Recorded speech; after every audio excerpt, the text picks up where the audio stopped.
And welcome to QI for another incongruous ingathering of eye-related information, including income tax, inflation, and imperial Rome. Let's have a look at tonight's four eyes. The eye-catching Sandy Toksvig. The eye-watering Al Murray. The Irish Dara O'Brien. And it's Alan Davis.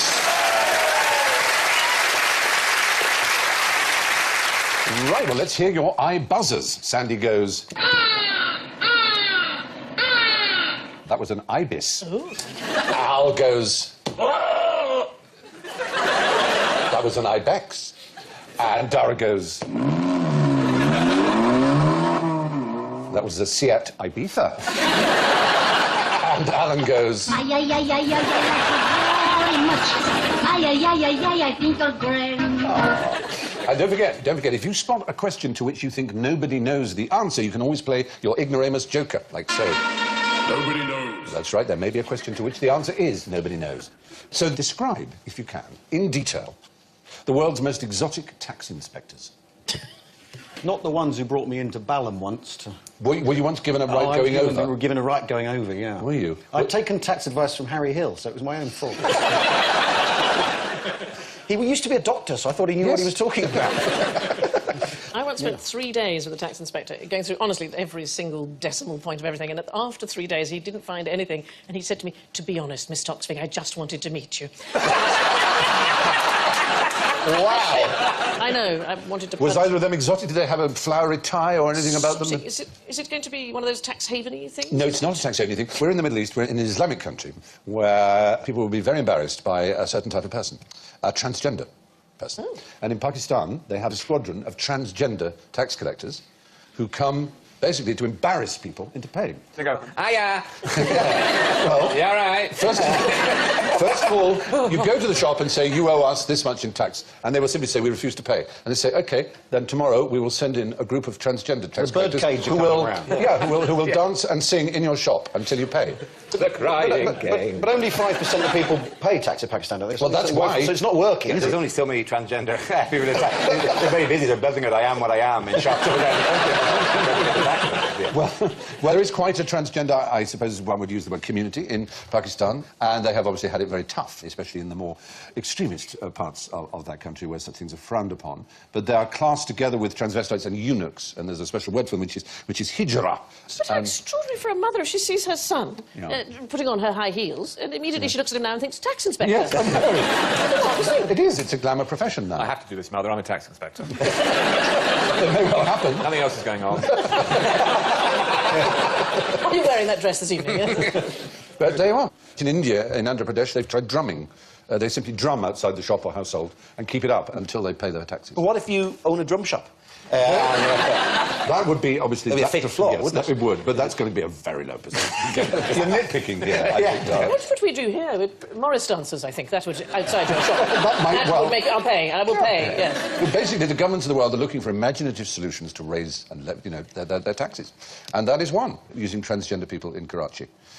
You're looking astonished. I'm totally astonished. Yeah. This is boggling. It's brilliant. So while living in Pakistan, was there any point at which Osama bin Laden didn't pay his taxes and was in danger of 4 transgender people knocking the door of his massive compound? No wonder he was hiding. Really? I wonder what that man does for a living, what's he done, I've got the whole conversation. 4 of them turn up. Yeah, 4 of them going through his papers, as you can see. You come for my tax? I sold you that scarf.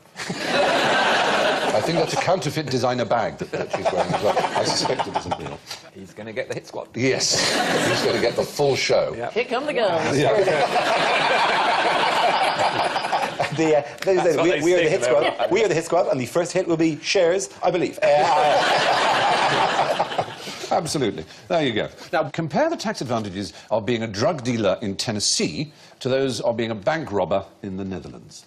Is in Tennessee, they can claim back the expense of buying the drugs against tax as a business expense or something. You're in the right area. There's some kind of accounting loophole. What they tried in Tennessee was to put a duty on drugs, as you do on alcohol and tobacco.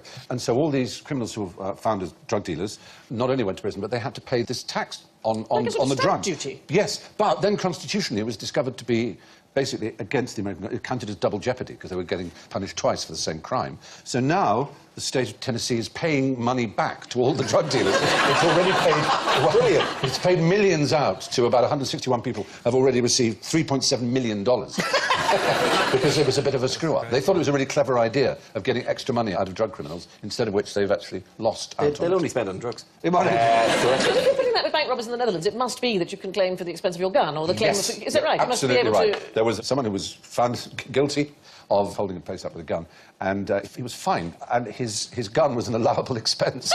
So it was deducted, the price of his gun was deducted from his fine. But presumably you'd need a receipt, first of all. Yeah. So if you It was merely an committed expense, a crimes... working expense. If you committed crimes that were worth less than your gun, you will always be ahead. Yes. To a certain extent. Yes. A very expensive getaway car. Oh, yeah, use a Porsche as a getaway car. Very expensive silk stockings. La Perla, you see. Yes, absolutely. But presumably you'd have to prove you bought the right thing that was appropriate for the crime. If you had a gun like that in the picture, that's fine. But if you had a ballistic missile, probably they're not going to cough. No, that's right. I think you're absolutely right. Yeah. Was it Robert Morley used to run Miss World? Was it Eric Morley, I Eric think his name Morley. was, He yeah. claimed his racehorses as a tax Did he? expense. And it went all the way to court with him saying, basically, I'm in the business of being Eric Morley, and that includes owning racehorses. To keep up my kind of lifestyle and have the swagger of being the man that runs Miss World, I need racehorses, and he won. Good God. So he was able to claim his racehorses as a business expense. I once bought a racehorse by mistake. And What had you originally gone into the shop for? I was there as a tax inspector. And, You wanted a pint of Activia pouring yoghurt, and you got a racehorse. oh, you heard about that little problem I had.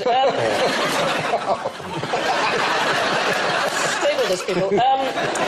No, what happened was, I was at Epsom, and somebody had given a racehorse to auction to the crowd to raise money for charity, and I was asked if I would auction it off. And so I said, who would I bid for this marvellous race? And I'm standing next to the horse, and nobody bid. So I said, well, I'll start us off. I said, 3,000 guineas.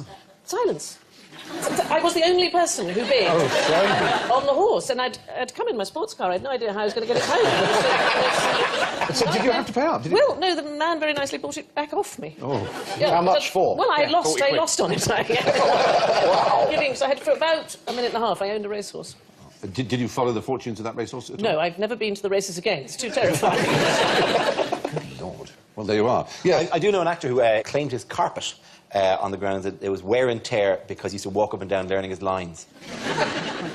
Didn't get away with it. But he still put it in. Left it. Yes, absolutely. I tried to claim for a bed once. No reason. I just thought, it was new. I was new to the game. I just thought, you put everything down? Because you had to sleep with directors in order to get past. Exactly, yeah. And it turns out you don't actually have to use the bed for that. They will, behind a skip, anything. They're not discerning about this. Like, I was dressing the room, I was putting music on. They don't care. They don't use your go, right? You're nothing to them, right? I did try and claim for some paintings in my office. And I was in the tax inspector's place, and he said, what is this paintings in the office? I said, oh, for goodness sake, nobody could possibly work in an office which had no art in it. And as I looked around, there was a single solitary poster about the Heimlich manoeuvre.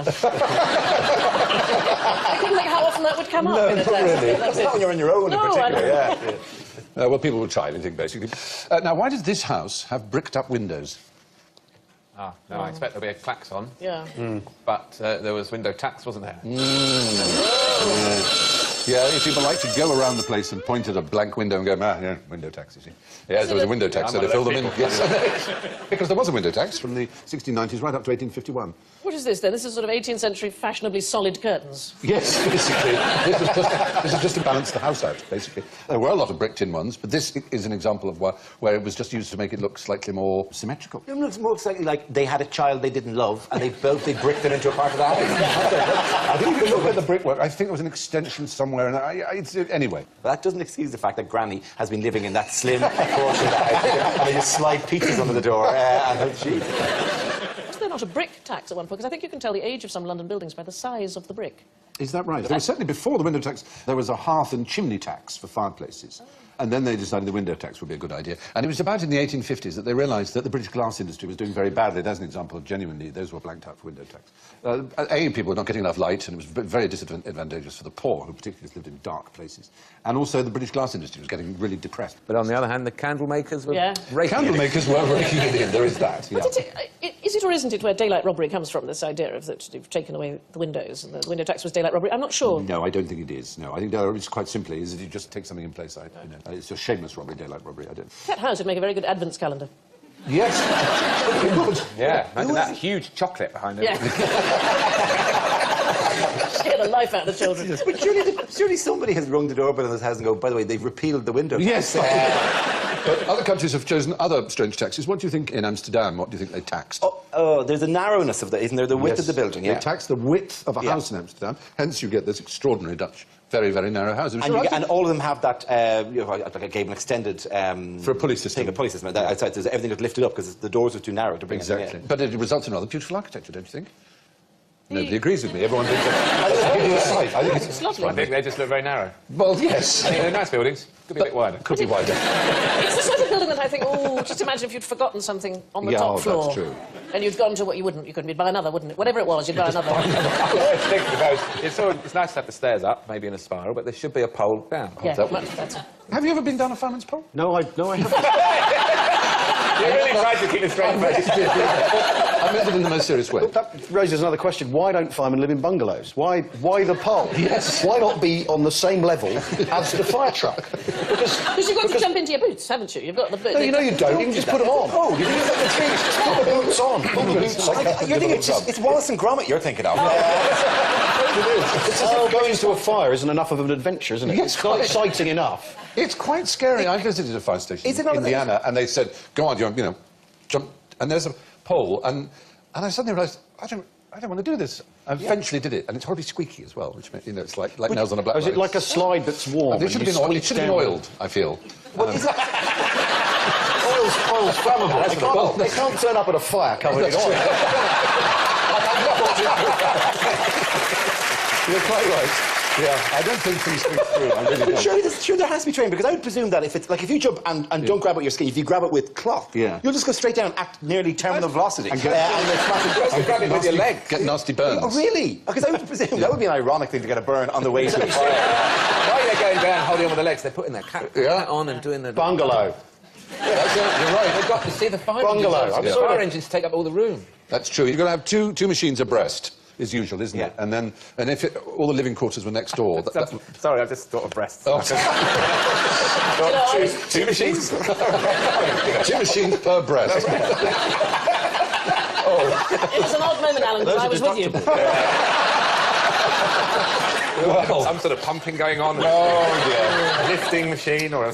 never mind. No.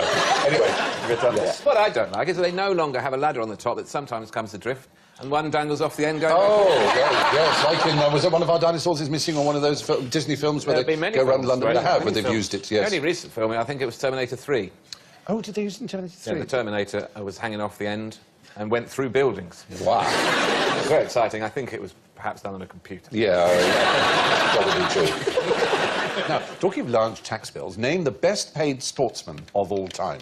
Oh, so it's not going to be one of those. It's not going to I be... was going to say one of those. I was going to say that one on the left. Is it... Where are you? Is it No, not the best laid. I actually didn't.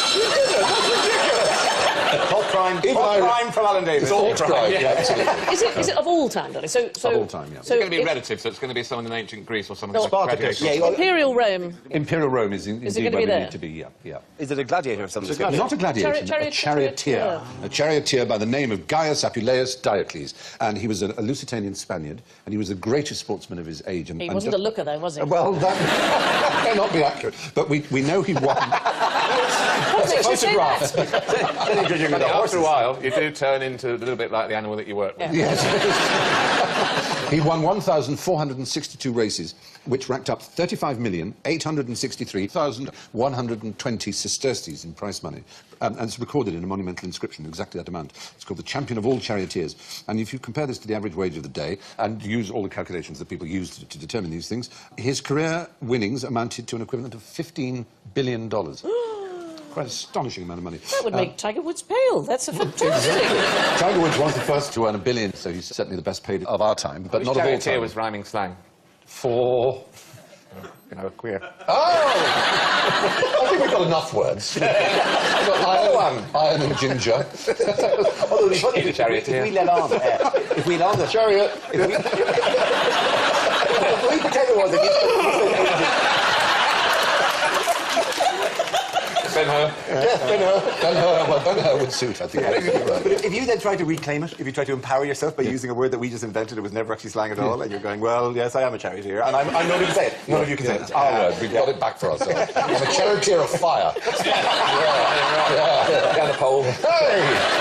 We claimed that in under a minute. That's the fastest ever. It was pretty good, wasn't it? Well, anyway, this was in 146 AD that he retired as the richest sportsman. And they had 4 horses, and there were up to 12 teams, and they would go round a lap like Ben-Hur there. And the skill was the cornering. It was incredibly difficult. And he won, as I say, nearly 1,500 races. Because Nero used to race in chariot races, and he always won everything. Yeah. But what used to happen, there's one occasion apparently when he fell out of the chariot, and everybody stopped and pretended that their horse had got something wrong with them. Oh, having a look, is he back in, is he back in? And then he got back in and he won. Yeah. Is it true or is it a myth that the people were killed in the filming? And The original Ben-Hur, the silent one, I think people killed in that, in the previous version. And that in the silent one, they're Yeah, going but you at couldn't hear phenomenal them. speed. Yes, they were very, very fast. And nobody minded in those days. No, you couldn't hear a thing. No, quite fine. Do you know, Child comes up. do you know the connection between Ben-Hur and Billy the Kid? Well, do you know who wrote Ben-Hur, the novel? I feel like I did know it, and now I don't. Well, he was a man called Wallace, and he was the governor of New Mexico. And he was the one who signed Billy the Kid's death warrant. So Oh, that's fabulous trivia. Isn't it? Yeah, well done you. I think Right, you should get an thank extra point for that. Staying in that period of time for a moment, please fill me in on this little piece of information. Who had to return to their birthplace for the census? This is going to be one of those things where we say Joseph and Mary, and it isn't Joseph and Mary because that isn't what you do. It isn't that at all, Yeah. because that we Tiger don't... Woods. It's not clever, always being one step behind. The story is given in one of the Gospels, Luke, where it says that Caesar Augustus, if you remember, in those days issued a decree that a census should be taken of the entire Roman world. And we know this is just simply not poppycock. true. The dates are all over the place. And you know, there was never a census of the entire Roman world. And there is also absolutely no truth in the fact that you had to return to the place of your birth in order to complete a census, if there were a census. There is only one reason why Luke would want you to think that Mary and Joseph went to Bethlehem to give birth. To fulfil the prophecy. To fulfill the prophecy is the point. Is that in the Old Testament it says the Messiah will be born from the stem of Jesse. And that means, what is the stem of Jesse? Do you know what There's so many answers, I don't even know where to begin.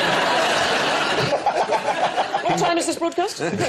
King David, in the Bible, was David, son of Jesse. And in the various prophecies, they say the Messiah will be born in Bethlehem from the stem of Jesse, i.e. from the family. But it's all about Joseph, and Mary supposedly is a virgin. So the stem of Jesse's got nothing to do Nothing to do with it. I know the whole thing doesn't make sense. What? Obviously What? not. I know, don't let me for a minute. I spent a lot of time on this as a kid. And Yeah. don't tell me now. Don't let the scales fall from my eyes now.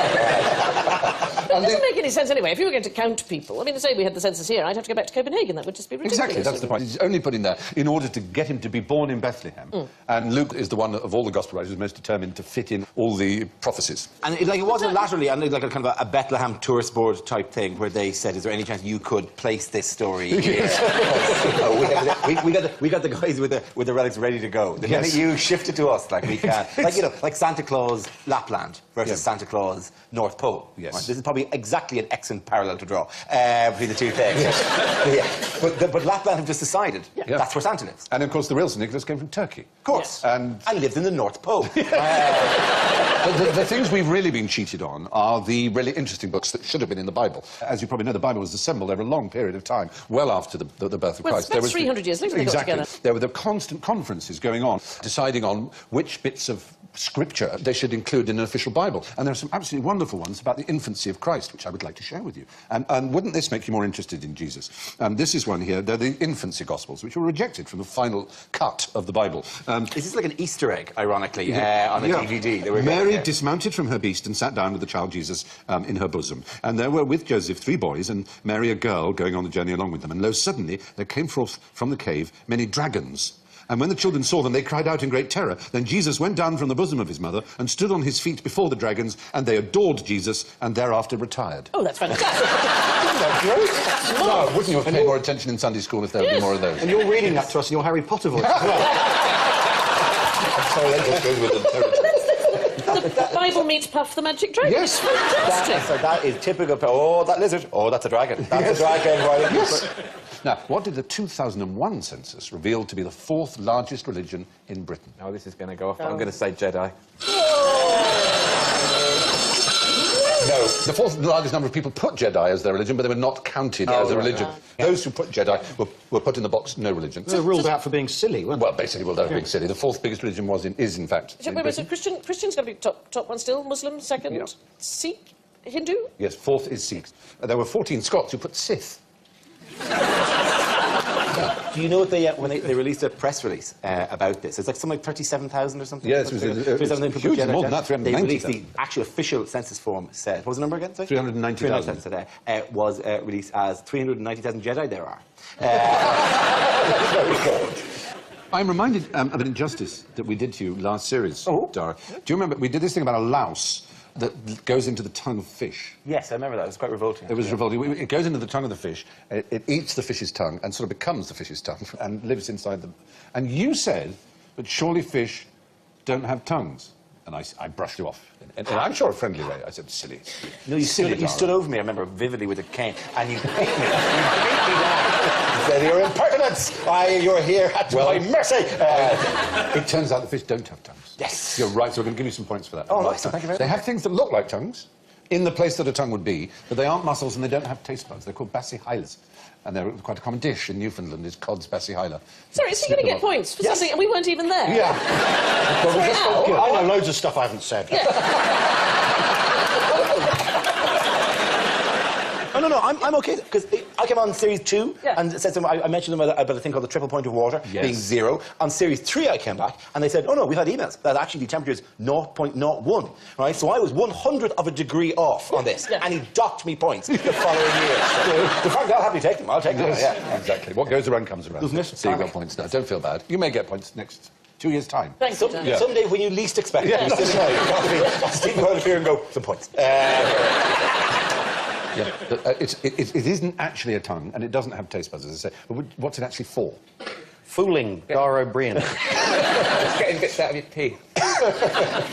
Oh, I'm going to go now. It's too late. Nobody knows is the answer. You could have waved it. If I do it now, No, my I points in went- 3 years.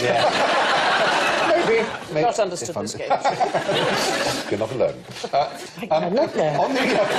On the subject of numbers, though, what is the smallest uninteresting number?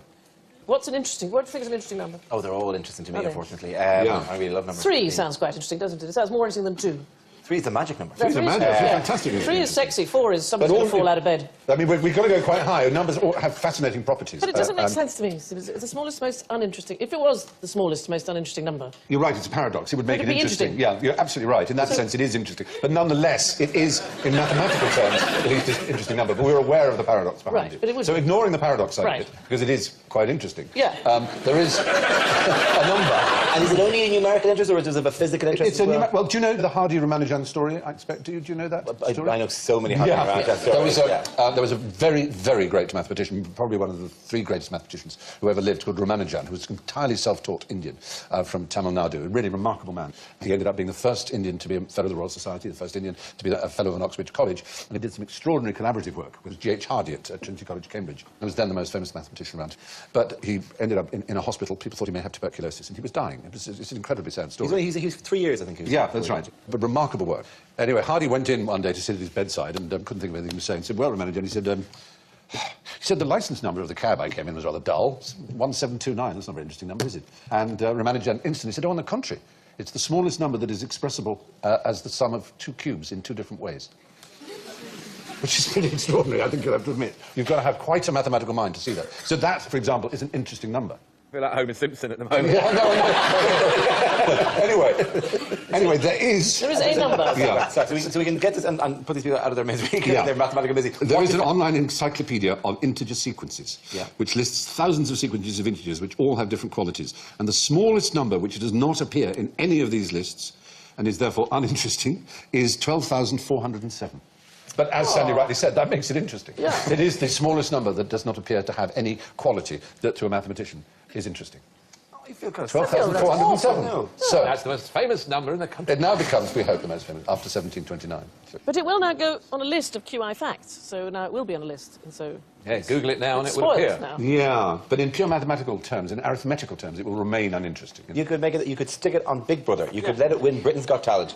Mathematicians will always. What's happened? regard it. What's happened, Sandy? What's What's happened, Sandy, is that it is still arithmetically unintereting, but it has become culturally interesting. I think that's the difference. Very good. On that bombshell, let's move on. So, now for something terribly important. Why did the MOD want the PM to join the AA? This, the President, David Cameron, PM, or any? No, the Prime Minister at the time was Harold Macmillan. Did the MOD want the country to become part of the temperance movement? Was there some... No, it's not that AA. The Automobile Association. The Automobile Association, exactly, it's that AA. Really? Yes. So when Harold Macmillan was Prime Minister, what was going on in the world around that time? Cold War. The Cold War was at its absolute height. And they knew that Kennedy had this system where wherever he was, he could retaliate in case the Soviets sent missiles. And they thought, well, we better have a similar system. And they thought, well, there's Lowell Mountbatten, who was the chief of staff at the time, and they said, well, you better have men going around with the Prime Minister who've got radios and things, so that in case there's news of a Soviet attack. And they said, oh, no, that's far too expensive. And then the Prime Minister said, I don't want people following me around, going around me all the time. I said, well, we use the system the AA use. So basically, the idea was that they would get a signal from the AA to the car if the Soviets had launched a strike. But that would mean the Prime Minister could then stop off at the nearest telephone and issue the order for a counter-strike. And there were some very exciting memos. This is very British, this. You'll like this very much. Brian Saunders, who was the private secretary of the minister, said, it will presumably be necessary for someone to make a daily or weekly call to the AA control station as a check that they're in working order. And I understand that if an emergency arose while the Prime Minister was on the road, the proposal is to use the radio to get him to a telephone. Perhaps we should see that our drivers are provided with 4 pennies. So they wouldn't force it through. So the Secretary of Medicine stopping the road. All right, we've got the signal. There are bombs on the way from the Soviet Union. Stop off at the nearest kiosk, and nobody's got any money. But they thought about that. The drivers might. But no. Why? The Prime Minister's private principal secretary replied, shortage of pennies should not present any difficulties, such as you envisage. In such cases, it's a simple matter to have the cost of any telephone call transferred by dialing 100 and requesting reversal of the charge. This is all true. And this doesn't take any appreciable extra time. The system works in both normal and STD telephone kiosks, and our drivers are well aware of it. So we were safe all the time. The Prime Minister would have got a message, said, look, there's a red kiosk, would have stopped, got in and called up the operator and said, I want to call the Ministry of Defence armed bunker, and could you reverse the charge? Is the Prime Minister here? Oh, yes, get off the line. They look marvellous, did it not used to be, or have I misremembered this, that they used to, yes, they used to salute if you remember as you drove That's right, past. they used to salute. They should have that back again, that'd be marvellous. We're veering off the road. But they had our security at heart because I considered buying full membership of the RAC as well, just in case. So they were really lashed out. But they discovered after the Cuban Missile Crisis that they didn't have any protocols in place for firing our nuclear weapons, which is how they've ended up with this thing where the Prime Minister, when you become Prime Minister, you sit down and write a letter to the Trident captains that's then sent to the submarine. And when the captain gets the letter, he burns the old letter that's in the submarine safe and replaces it with a new one. Really? Yeah, and apparently when you become Prime Minister, you're sat down and you're told there are 4 possible options of what you can tell the captain. One is to nuke Moscow. The other one's to surrender. The other one's to go to America and hand yourself over. The other one's to go to Sydney. And no one knows what they write in the letters, and the letters are then destroyed when the government changes hands. And, hang on, and the decision is made years when they arrive in. They write the letter. Yeah, they could change their minds. They could write another one and send another one. But how surely they should change their mind as the situation unfolds. Well, it's to do with the Today programme as well. They come up at 6 o'clock in the morning. And if the GMT, and if the Today programme's not on long wave, they assume the worst and open the safe. Oh, so would I. Good Lord, absolutely. John Humphreys wasn't there. What would you do? I hope they remember when it's a Sunday, there is no Today programme on Sunday. I'm sure they've thought about that. Yeah. What if the war started in Sydney? And how do you get the letter? Well, I think one of the options is also you make your mind up. Yes. I bet all the captains have peeked at the letter. You would peek. Steam to open with a kettle. Oh. So, Dave. He's Very admitting that he doesn't really know what the big society means himself. Yeah. Anyway, and now it's time to include all of our incompetencies into one easily managed inquiry that we call general ignorance. So fingers on buzzers. And what does the I represent in the US dollar? Yes, Al. Freemasonry? I knew it. Now, in fact, the eye was used as a symbol in Freemasonry after the design of the dollar.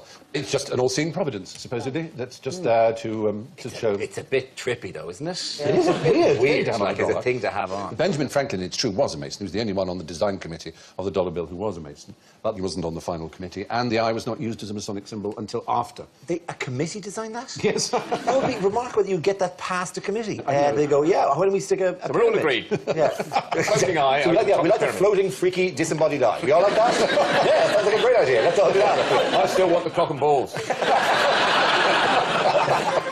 Sure, we just don't want like a natural scene, like maybe a river or something normal. No. Eye, a floating, disembodied, all-seeing eye above a pyramid. What could be more American than that? Okay, yeah, I'm okay with that. Well, the extraordinary thing is, of course, is that it hasn't changed. Ours changes all the time. And there's an old quiz question. Is it 100,000 acres, 1 million acres, or 10 million acres of woodland that is chopped down every year for making the American currency notes?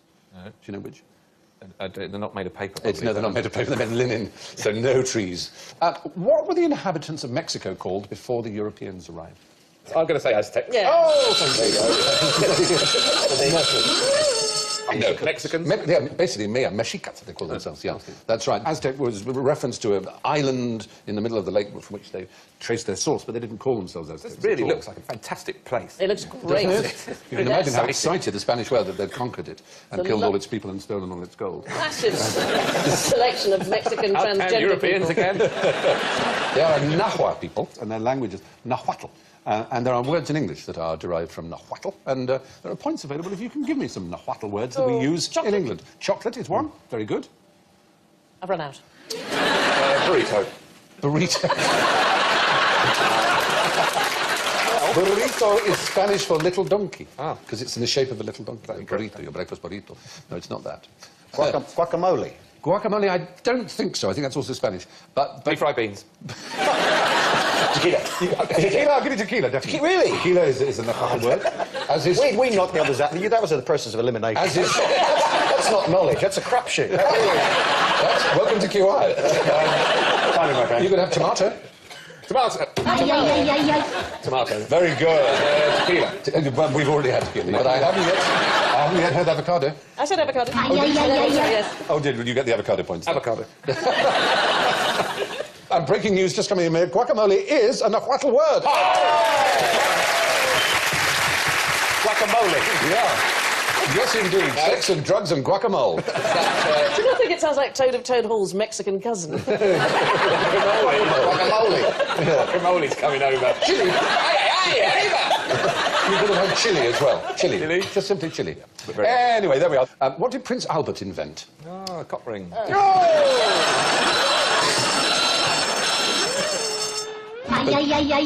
The comb over. There was, bizarrely, there was something he actually did invent, which is not quite as intimate as the item of piercing jewellery that you It's not referred the- to. A cutlass.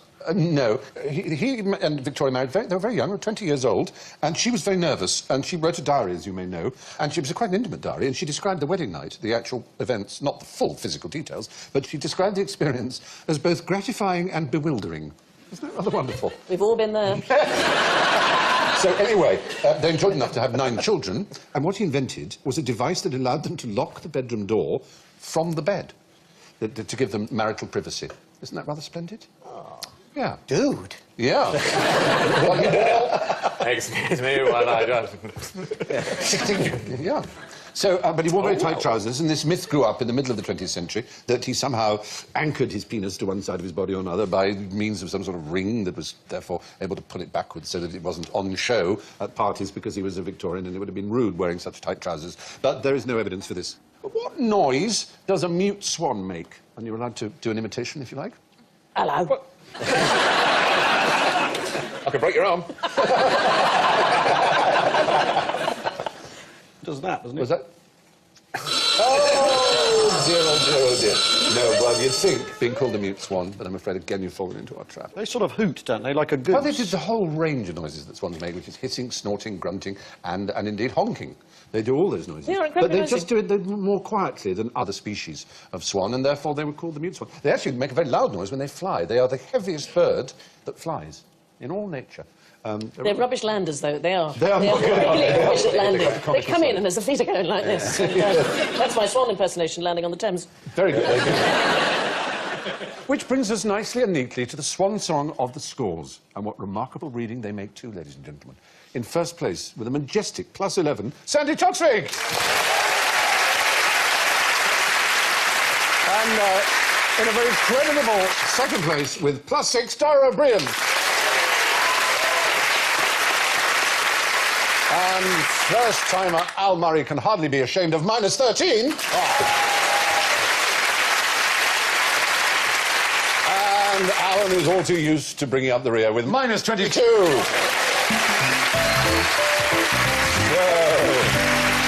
All that's left for me to do is to thank Sandy, Dara, Alan, and of course Alan. And I leave you with this piece of sound financial advice from Will Rogers. A fool and his money are soon elected. Good night.